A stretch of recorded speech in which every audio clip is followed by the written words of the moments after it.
Our vision, our consciousness is a dream. All people are immersed in imagination. Rulers and other people try to seize that imagination and impose their own dreams on us.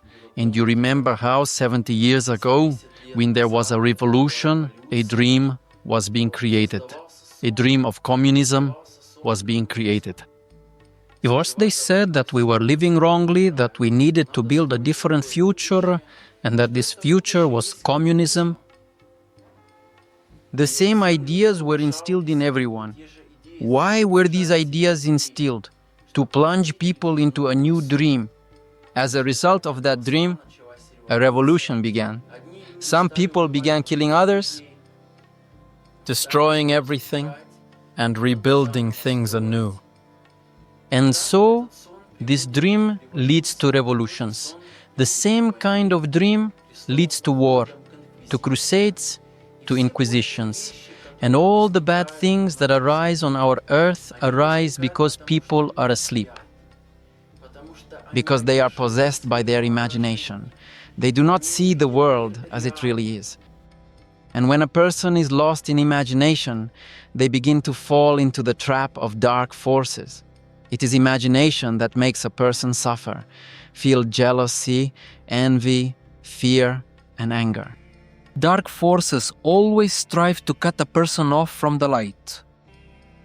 If in the past people were bound with iron chains and turned into slaves, today, in the age of radio, television, and mass media, the chains become informational. These chains arise inside each person's mind. When someone is bound by state ideology, they turn into an obedient cog in the system. They stop seeing reality, looking at the world through the prism of ideas that are instilled in them through the media. And in exactly the same way, by the same principle, the future government of Russia will act. Not so long ago, there was an Iron Curtain in the USSR. People were killed in camps as spies. And it was impossible to say anything against Stalin. People were sent to prison for jokes or even executed. And essentially, the same thing can happen again. Vladimir Putin will destroy the reputation of everyone who stands against him.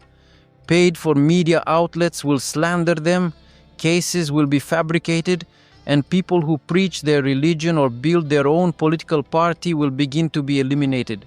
First, dirt will be hurled at them through the media. They will be branded terrifying sectarians and other politicians, thieves and liars. In this way, people will be made to believe that only Putin is good and everyone else is bad. Then such people will be sent to prison and killed there. That is what happened under Stalin and Hitler, and the same will happen under Putin. But a person must see the mechanism of indoctrination, recognize what exactly the mass media are broadcasting to them, and try to free themselves from this pressure. One must not think within imposed frameworks, but rely on one's own experience and one's own understanding of life. And then a person will be happy. They will feel themselves and the whole world around them and see it as it really is. But no one teaches this. A person lives in images of themselves. They live in the dream of the imagination. We are simply asleep in our own images. One person says, I am a Muslim. Another says, I am a Christian. And hostility begins, war begins. But if a person looked and said, I am a human being, and that other person is also a human being, what is it even about? We are simply asleep in our own images. A person becomes attached to images of themselves. They make a list. They make a list of those images that give them pleasure. Someone praised him, he succeeded at something, he got a top grade, and he flips through these images in his mind. Around him the sun is shining and birds are singing, but he does not see any of it. He is absorbed in a different kind of pleasure, absorbed in a sense of importance. Then he goes through another list where failing grades are written down, where what he did wrong is written down, where he is bad, where someone said something hurtful. He goes through the second list and he begins to suffer. He begins to torment himself. And the sun is still shining, the stream is running, the birds are singing, and he does not see any of it. He goes through his imagination. At one moment he is happy, at another he is in anguish, but he does not see anything real as it is. He needs to look inside himself and see what I am doing. It is just a dream, whether you got a top grade or a failing grade. It does not matter. Right now I am in the forest and I should see the beauty of the world around me. But I am asleep, absorbed in a painful imagination. Hello, I am recording this video because I cannot just remain silent, and I want to tell the whole truth about Konstantin Rudnev so that you too can look at what is happening with different eyes, so that you learn the truth, how everything really is. I have known Konstantin Rudnev for a very long time, for many years. I have never seen a person kinder, more compassionate, more open. He always spoke about love for one another, about peace, compassion, about helping people. He cannot even walk past a person who needs help. That is what Konstantin Rudnev is like. But he also said more than 10 years ago that there would be a war, between Russia and Ukraine. He predicted all of this. He said that that Putin would go further, that he would go into the Baltic states, go into Europe. That is exactly what happened. And after that, a furious campaign of harassment against him began. And all of this spread this whole flood of information on the internet, just slander, just lies, more and more.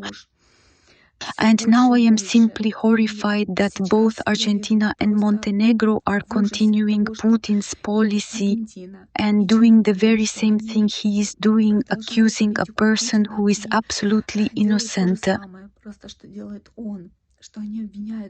of what he did not do, backing Putin's policy, backing those absolutely absurd articles in the mass media that were posted and now repeating the same thing. I ask you simply to look and see what is really happening. The same thing happened with Nemtsov, the same thing happened with Navalny, absolutely the same. And now history is repeating itself. The people who are speaking the truth, people who speak the truth are unwanted, simply unwanted by Putin. A campaign of harassment begins against them, and this is already spreading to other countries. It is simply frightening. And I ask you, please open your eyes. Do not blindly believe those newspapers, everything they say, because such harassment is directed at very many people. They are called terrorists. They are unwanted. And I call on you, please. Support the release of Konstantin Rudnev. Support him because he is not guilty of anything. He did nothing bad. He is a person of the kindest soul. He is a very sincere, very open person. The help of everyone is very much needed now. And just look at his photograph. Everything is visible, absolutely visible from the photograph, what kind of person he is. And I call on you, please support this video. Write as well that he is not guilty. And let's stop this. This is simply lawlessness. This is simply a huge injustice, and we cannot calmly watch this and put up with it. I thank you for the help of every person, and I very much hope that you will also support this and will not participate in the lawlessness that Putin and his regime are staging, and which other countries have also begun to support. Thank you for your attention.